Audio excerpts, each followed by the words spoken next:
Bienvenidos a un nuevo episodio de Medicina Traducida. El día de hoy, en este episodio especial, te vamos a mostrar un recopilado de los mejores 10 consejos o recomendaciones que debe tener una persona con artritis reumatoide. El día de hoy te vamos a compartir los 10 mejores tips que tienes que tener en cuenta para poder hacer un mejor control de tu artritis reumatoide. ¿Quieres ver este video especial? Yo te invito a que te suscribas, actívame esa campanita y déjame un comentario. Para hacer un adecuado monitoreo, nosotros te recomendamos que utilices nuestra aplicación, Latidos-Care. Ahí tú vas a poder monitorear exámenes como las transaminasas, TGO, TGP, marcadores de inflamación como la velocidad de sedimentación, la proteína C reactiva. Puedes ver cómo está yendo tu riñón con la creatinina, además de los parámetros del hemograma, leucocitos, plaquetas y hemoglobina. Y de este modo, tú como paciente vas a poder ver en una gráfica de monitoreo cómo estás yendo con tus controles. Y no solamente eso, nosotros en Latidos-Care tenemos una función integrada de inteligencia artificial que permite predecir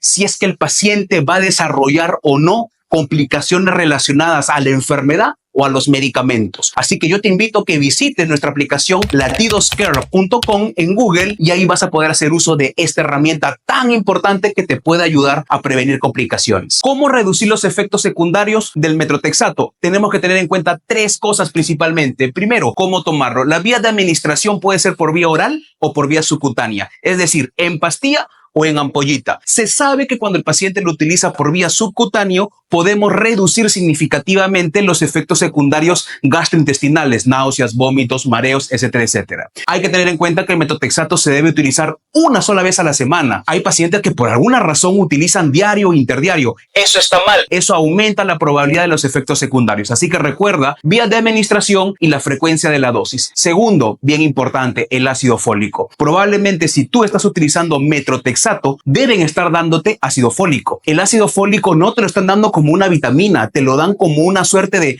antídoto para los posibles efectos secundarios del metotrexato, especialmente los efectos secundarios sobre el hígado y los efectos secundarios sobre la hemoglobina, plaquetas y leucocitos. Y en tercer lugar, y no menos importante, la frecuencia del monitoreo. Uno de los principales efectos que se podría ver en pacientes que usan metotrexato es la alteración de las enzimas del hígado. ¿Cómo puedes detectarlo rápido? Haciendo un monitoreo cercano de tus parámetros de las enzimas del hígado, TGO, TGP. Inicialmente deberías hacerlo una vez al mes. Luego, una vez que la enfermedad esté controlada y ya estés en una dosis estable, puedes espaciar la frecuencia de estas tomas. El objetivo principal en el tratamiento de la artritis reumatoide es que el paciente entre en remisión. ¿Qué es la remisión? Que la enfermedad esté controlada, que esté dormida y que el paciente no tenga síntomas. Para lograr ese objetivo de la remisión, hay una serie de pasos que como mínimo deberías cumplir. El primero de ellos, el tratamiento. Si tú cumples las recomendaciones en cuanto al tratamiento que tu médico te da y no te saltas ninguna dosis, aumenta la probabilidad de entrar en remisión. En segundo lugar, la alimentación. Amigos, lo que tú comes influye mucho en la actividad de la artritis. Por ello que tú debes evitar alimentos como, por ejemplo, carnes rojas, harinas refinadas, azúcares, golosinas, sodas, comida chatarra en general. Esa alimentación lo que va a hacer es aumentar la inflamación en el cuerpo y eso no va a permitir que controles la actividad de la artritis reumatoide. En tercer lugar, tenemos el sueño. Si tú tienes una enfermedad autoinmune, muy probablemente debes tener dificultades para poder dormir. Se estima que una persona debería dormir entre 6 a 8 horas para poder tener una buena calidad de sueño y eso también va a influenciar en la calidad de tu sistema inmunológico. Así que no te olvides de tener una buena calidad de sueño. Evitar infecciones. Recuerda que la artritis reumatoide es una enfermedad del sistema inmunológico. Quiere decir que una infección potencialmente puede estimular tu sistema inmunológico y activar la enfermedad. Así que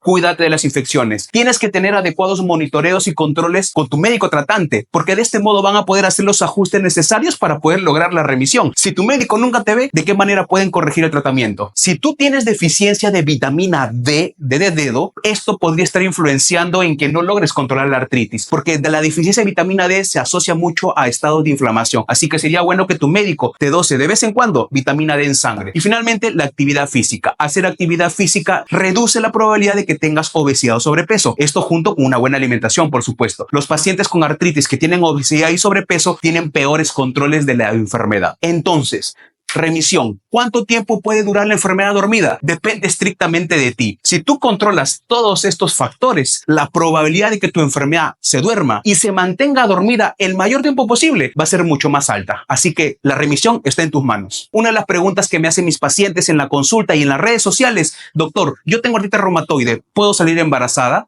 Probablemente tú en este momento te estarás preguntando: doctor, ¿cómo que salir embarazada? La artritis no es solamente de personas mayores, de los abuelitos, 50, 70, 80 años. Déjame decirte que no. La artritis se puede presentar en cualquier edad. Es más, te puedo decir que es relativamente frecuente, al menos en Latinoamérica, ver pacientes entre 20 a 40 años con artritis reumatoide. Entonces, respondamos las preguntas. ¿Es posible que una mujer con artritis salga embarazada? Sí, sí puede salir embarazada. Es más, te puedo decir que usualmente algo que se ve es que cuando la mujer sale embarazada, la enfermedad tiende a dormirse, usualmente. Otra cosa que hay que tener en cuenta con respecto al embarazo es lo siguiente: el monitoreo. El embarazo en artritis reumatoide se podría considerar un embarazo de alto riesgo obstétrico. Doctor, ¿pero por qué? Total, usted no dice que la enfermedad se puede controlar durante el embarazo. Sí, sin embargo, diversos estudios han encontrado que la mujer con artritis que sale embarazada podría, hablamos de probabilidades, no de certezas, podría tener algunas complicaciones. Por ejemplo, tener emergencia hipertensiva durante el embarazo, preeclampsia, eclampsia, síndrome de HELP. Y en el caso de recién nacido, podría ser un embarazo frustro, podría ser un parto prematuro, que el recién nacido requiera unidad de cuidados intensivos neonatal. Entonces, teniendo en cuenta esto, el embarazo tiene que ser muy, pero muy bien monitorizado. Reumatólogo, pediatra, ginecólogo, para poder aumentar la probabilidad de éxito del embarazo. Y por último, y quizás el más importante, medicamentos. Amigos, hay medicamentos que se usan en artritis reumatoide que tú como paciente no puedes usar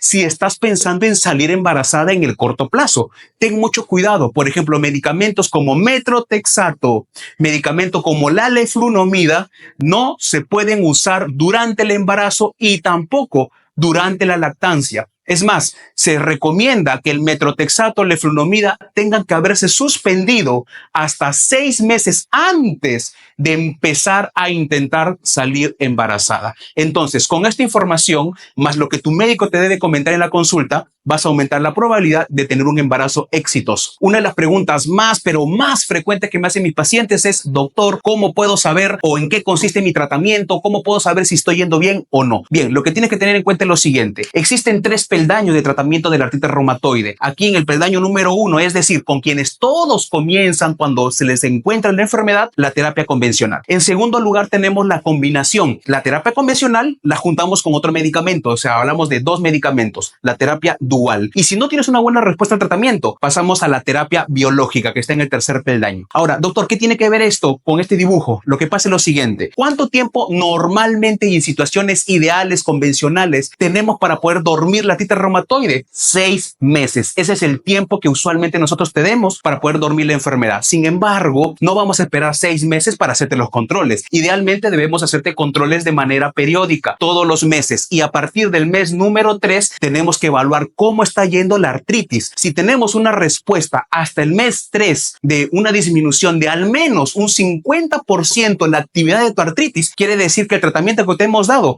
va a funcionar y vamos a poder continuar tranquilos hasta el mes número 6, porque hay alta chance que la enfermedad se duerma. Pero doctor, ¿qué pasa si es que llego al mes número 3 y yo no veo respuesta al tratamiento? El médico me evalúa y no estamos teniendo una buena respuesta. Ahí es donde tu médico va a tener que tomar decisiones. Probablemente para el mes número 3, si recién has empezado con el tratamiento, estés en este peldaño. Si no has respondido, el médico va a tener que ir al segundo peldaño. Aquí en el mes número 3 va a tener que cambiarte el tratamiento, hacer terapia combinada, terapia dual. ¿Qué pasa? Nuevamente empieza desde cero. Pasan 3 meses, vuelve a analizar el caso. Si no hay una adecuada respuesta, va a tener que ir al tercer peldaño, que es la terapia biológica. Entonces, de manera muy, pero muy rápida y sencilla, te he explicado el razonamiento que hay detrás del tratamiento de la artritis reumatoide. Si tú quieres profundizar más en este tema, porque como te darás cuenta es más complejo, los puedes ver aquí en este video que hemos hecho en nuestro canal de YouTube Medicina Traducida, donde profundizamos cerca de 40 minutos explicando el tratamiento de la artritis reumatoide. Lo primero que debes tener en cuenta es lo siguiente: es cierto, las articulaciones son el principal órgano que se ve afectado en las personas con artritis reumatoide. Probablemente si tú escuchas artritis reumatoide, lo primero que se te viene a la mente es dolor de articulaciones. Y estás en lo correcto. Sin embargo, las articulaciones no es lo único que la artritis puede afectar en el cuerpo. Y esto es importante para que puedas entender la actividad de la enfermedad. La artritis puede afectarte la vista. El segundo órgano que más frecuentemente se afecta por la artritis es el ojo. Tu ojo puede estar rojo, puede picarte, puede dar sensación de arenilla, te puede molestar la luz. Puedes tener escleritis, epiescleritis o uveitis, así que cuidado. En segundo lugar, el pulmón. ¿Tú sabías que la artritis reumatoide, solamente la actividad de la enfermedad te puede originar fibrosis pulmonar? ¿Has escuchado fibrosis pulmonar? Probablemente en la pandemia. Ya, a esa fibrosis pulmonar nos referimos, así que ten mucho cuidado. La sangre, tener la artritis reumatoide no bien controlada, lo que va a ocasionar es que tengas anemia. Probablemente si tienes artritis, si tienes anemia, te debes preguntar, doctor, ¿pero por qué tengo anemia? Si yo tengo el hierro, vitamina B12, todo lo tengo bien. ¿Por qué, doctor? Probablemente sea porque como estás inflamada o inflamado, eso está influyendo en la anemia. Eso se llama anemia por enfermedad crónica. En siguiente lugar tenemos el hueso. La actividad de la artritis reumatoide incrementa la probabilidad de que tu hueso pierda calcio y desarrolles osteoporosis. Cuidado. Siguiente punto. Esta es la principal causa de mortalidad en las personas que tienen enfermedades autoinmunes. Tener artritis reumatoide no controlada incrementa el riesgo de que hagas infarto al corazón, infarto cerebral. Eso se llama riesgo cardiovascular. Por eso que si tú tienes artritis, tienes que tener controles también con tu cardiólogo. Y en último lugar, tenemos compromiso de la piel. Existe algo llamado vasculitis reumatoide, afectación cutánea de la piel. Hay más manifestaciones que se pueden ver. Te acabo de mencionar las más frecuentes. Así que conociendo esto te va a permitir entender que no solamente debes estar mirando las articulaciones para poder cuidar tu artritis reumatoide. Para poder hacer un adecuado control y monitoreo de la artritis reumatoide, hay ciertas cosas que tienes que evaluar. Y la quinta es la más importante. En primer lugar, los reactantes de fase aguda. ¿Qué es esto, doctor? Son exámenes que permiten ver cómo está el estado de inflamación de tu cuerpo. Ahí tenemos la velocidad de sedimentación, la proteína C reactiva. En segundo lugar, tenemos las enzimas del hígado. Utilizan medicamentos como metrotexato, leflunomida. Hay que estar viendo de cerca cómo está yendo el hígado. Así que hay que tomarnos TG o TGP. Del mismo modo, hay que ver cómo está el hemograma. Hay que ver cómo están los leucocitos, las plaquetas y las defensas. Más que todo por el tema de los medicamentos. Y hay que ver también cómo está el riñón, porque los medicamentos van a ser eliminados en la gran mayoría de las veces a través del riñón. Y el quinto lugar, tenemos los síntomas. Aquí, si bien es cierto, los exámenes laboratorios nos van a decir cómo estás tú internamente, pero es muy importante que tú también te des cuenta cómo estás evolucionando con el dolor. ¿Ha mejorado el dolor? ¿En qué porcentaje? Digamos, doctor, ¿sabe qué? Cuando yo empecé el tratamiento, del 1 al 10 me dolía 8 las articulaciones. Ahora que estamos con el tratamiento, he notado que de 8 he pasado a 3, he pasado a 4 o quizás has empeorado. Por eso es que es muy importante que tú estés atento o atenta a los síntomas, cómo empezaste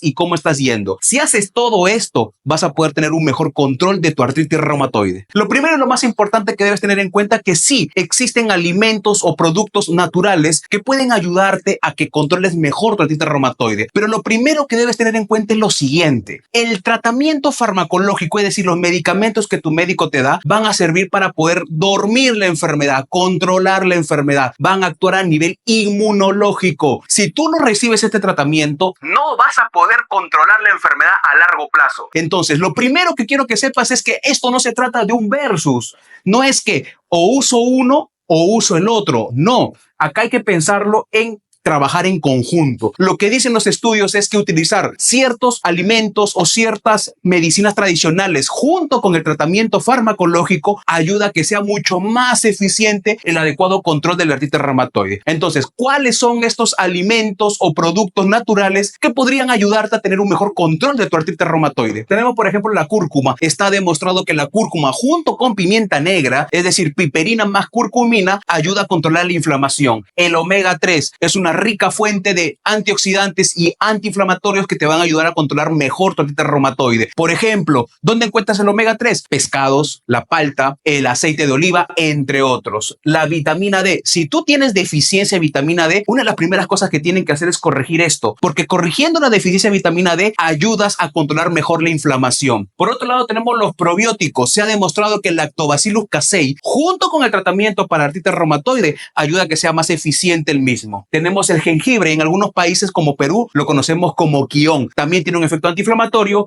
y el famoso resveratrol, que lo puedes encontrar en las uvas o también en los arándanos. ¿Hay más? Por supuesto que hay más opciones naturales que van a ayudar a complementar tu tratamiento farmacológico. Entonces recuerda, esto no se trata de tomo esto o esto. No, es esto más todo esto. Debes saber que existen diferentes mitos y falsas ideas que se tiene sobre esta enfermedad. Te voy a hablar de las 4 más frecuentes, pero créeme que hay muchos más. Ya serán para otro video donde profundice. Primer mito: todos los pacientes con artritis reumatoide que utilizan metrotexato terminan haciendo fibrosis pulmonar. Probablemente ya sabes qué es la fibrosis pulmonar, amigos. Ha pasado como 4 años desde la pandemia, así que está de más decirte qué es la fibrosis pulmonar. A ver, ese es un gran mito. Hace muchos años, hablamos de hace 20 años, se creía que el metrotexato podría inducir fibrosis pulmonar, pero en los estudios recientes se ha demostrado todo lo contrario. Más bien el metrotexato te ayuda a que la artritis reumatoide se controle mejor y de este modo no desarrolles fibrosis pulmonar, porque eso sí, la artritis reumatoide no controlada te causa fibrosis pulmonar, no el metrotexato. Primer mito. Segundo mito: todos los pacientes que utilizan metrotexato terminan haciendo cirrosis hepática, por eso ningún paciente quiere tomarlo. A ver, amigos, el paciente que hace cirrosis hepática por consumo de metrotexato es el paciente que toma la dosis de manera inadecuada. El metrotexato se tiene que tomar una vez a la semana, no se tiene que tomar todos los días, y además hay que tener en cuenta que hay una dosis máxima que normalmente tu médico va a saber cuál es y no te va a dar dosis más allá de la dosis máxima. Por eso es importante hacer un adecuado monitoreo y control de tu función hepática. Con esto, si hay una pequeña alteración, así rápidamente se puede corregir y listo. Tercer mito: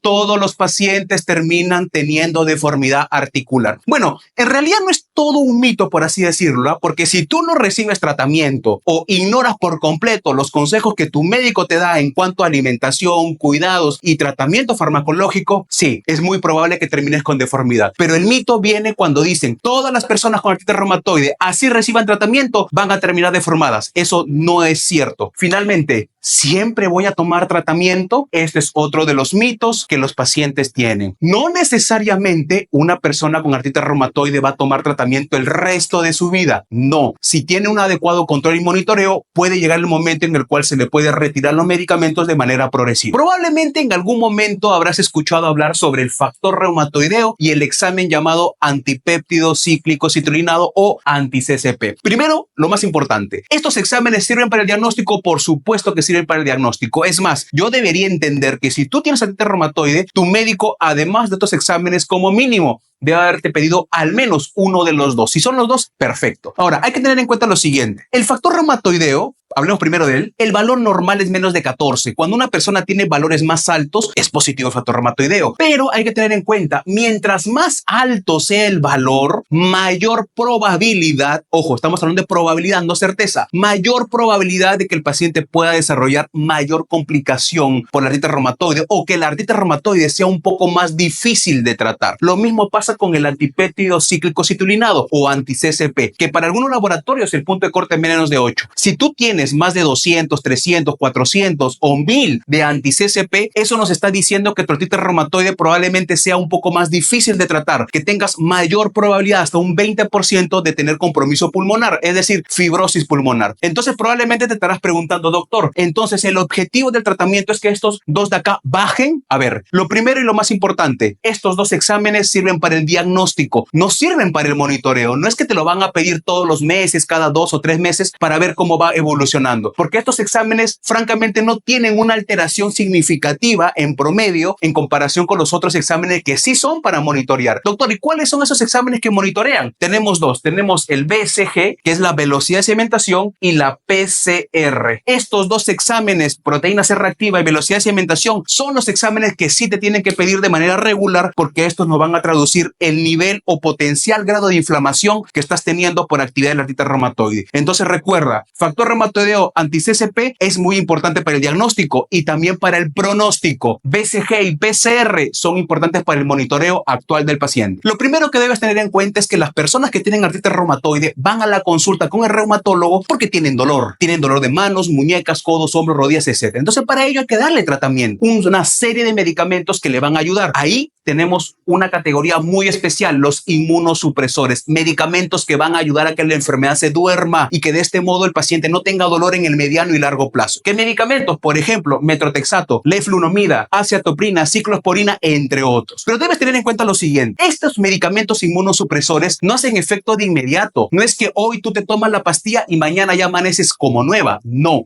tienen ese tipo de mecanismo de acción. Lo que ocurre es que estos medicamentos pueden demorar en hacer efecto, depende del medicamento, entre 1 a 2 meses para arrancar el efecto. Es decir, Aquí va a ir evolucionando y conforme vaya pasando el tiempo va a llegar a su pico máximo de efecto del medicamento, que en algunos casos puede ir entre los 4 o 6 meses. Pero el medicamento ya empezó a hacer efecto desde acá. Entonces tú te estarás preguntando en este momento, doctor, ¿y qué pasa en este periodo de tiempo? ¿Qué? O sea, ¿tengo que esperar 2 meses para que me pase el dolor? No. Aquí justamente es donde entran los corticoides o los antiinflamatorios, ibuprofeno, naproxeno, celecoxib. Lo que hacemos acá es darte al mismo tiempo cuando arrancamos el tratamiento inmunosupresor. O sea, acá estamos arrancando los dos al mismo tiempo. Este corticoide a dosis bajas, idealmente, salvo circunstancias muy específicas, no debería pasar de 7.5 miligramos al día. No debería pasar, salvo excepciones. En este periodo de tiempo te estamos dando una ventana terapéutica con el corticoide para que te desinflame. Una vez que el medicamento inmunosupresor llegó a su pico máximo, unos meses después ya debería estar el efecto pleno de este medicamento. Y si eso pasa, deberíamos ir retirándote poco a poco los corticoides. ¿Qué significa eso? Si tú aún meses después sigues usando corticoides o necesitas corticoide, es porque el medicamento inmunosupresor quizás no ha sido suficiente y tiene que hacer ajustes a tu tratamiento. Recuerda que aquí en la descripción de este video o fijado en el primer comentario vas a encontrar el enlace para que te puedas unir a nuestro grupo exclusivo de WhatsApp, donde compartimos todos los días los mejores tips y recomendaciones para que cuides tu salud.